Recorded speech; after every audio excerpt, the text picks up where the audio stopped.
minggat tak rampungane perkara iki. Tak rampungane bocah Kanoman kae. Lah kene sampean kok nanti tukaran karo Lho. omongan kae. Kene kowe takon Lah kok ora ngerti kakak. nalika ana satreng dalan bocah lanang kae bakal mrawoso lawan kowe. Lho, jeneng aku dulurmu lanang, dulurmu tuwa. Apa lupa lamun aku sabelok lawan bocah kae? Aku arep diprawoso. Bocah kae. Iya, Wis kenal apa urung kakak? yo durung. Yang durung gak nesu. Bawan. Kok nganti kowe wani nyepalani kelawan aku? Sopo kang dadi aranmu iki? Aku Ranggauni. Ranggauni. Ali ke sopo? Aku Maisa Cempaka. Kowe arep sambungan apa kelawan bocah wadon kae? Kok nganti penyebaran kelawan aku? Bocah wadon iki sing pernah didik. Dadi cah wadon kae sedulur. Kowe nyepalani aku. Ateges kowe ndak kok kelawan aku. Aku tumindak nalisir arep prawoso kelawan bocah wadon kae. Aku ora nyilih mripating liyan, nanging aku weruh dhewe. Yen menawa ki bakal ngakai lawan dulurku. Nanging tenane kowe iki luput. Rahayune upamaran aku sing menehi pitulung kelawan bocah wadon kae. Sedulurmu bakal dimangsa ula gede. Maisa Cempaka. Nggih. Ora ana tinane maling bakal ngaku. Maling gelem ngaku lamun maling kudu kebon. Ayo, dibatoke nang ning. Ayo. Maju iki.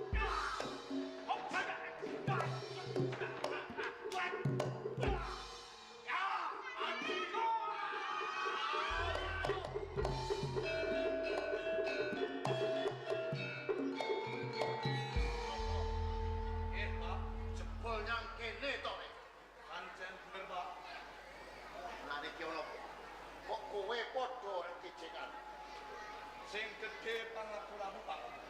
Angin kula randhat. Pangsol anake rerompok. Iya, mergo jalaran wong kae ya Ranggauni sing gawe perkara, Pak. Dadi kowe gejekan perkaraning bocah kae. Nggih. Dur apa sing dadekake perkara? Kula didakwa arep mrawoso sedulure wadon kae. Sejatine kula sampun menehi pitulung. Yen toh kula mboten pitulung kalih wong wadon kae. Tak kira wong wadon kae wis dimangsa kang gedhe. Wis cukup tak larai. Wis. Bener, senengmu Ranggauni. Aku Ranggauni. Sukih kendel pondowani nak wolan anakku Cempaka. Dening anakku bakal mrawosan bocah wadon. Apa dasar? Mergo aku ora nyilih mripating liyan. Aku ngerti dhewe, lamun to anakmu Maisa Cempaka kae bakal mrawoso, bakal ngakai lawan adikku. Goro. Endi aku percaya kabeh ngucapmu. Mergo Maisa Cempaka kae anakku. Wiwit cilik tak blowentah tak kegulang. Supaya besok dewasane Cempaka dadi luman sing miguna. Duweni tata susila ora tumindak apa sing bapak kelan anakku to, Pak. Kaya ngono. Iya. Dadi cekane kowe mbelani kawan anakmu Maisa Cempaka. Wis mesti Yen ngono, kowe ora iso dadi wong tuwa. Ing atase anak kae dikandhani supaya metu ning dalan kabecikan. Durung kinaruan bisa apik. Lho, anak kok diujo bab perkara tumindak sing nista. Yen kowe ora trimo bab perkara iki, aja mung anakmu Maisa Cempaka rebuten sawung.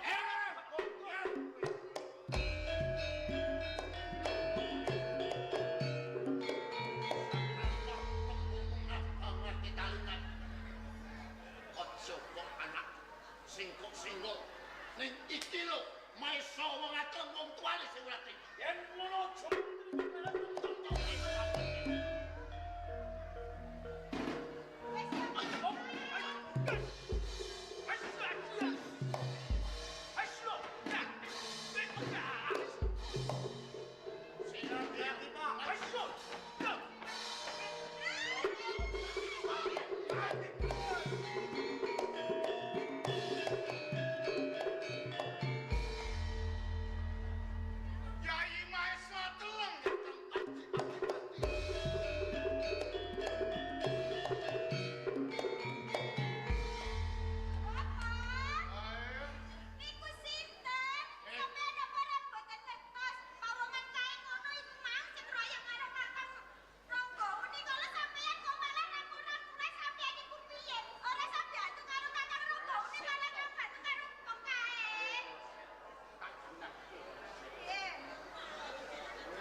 Aswad. Kakang bagi mati, Pak. Nang kono kedadian kaya ngene iki kepiye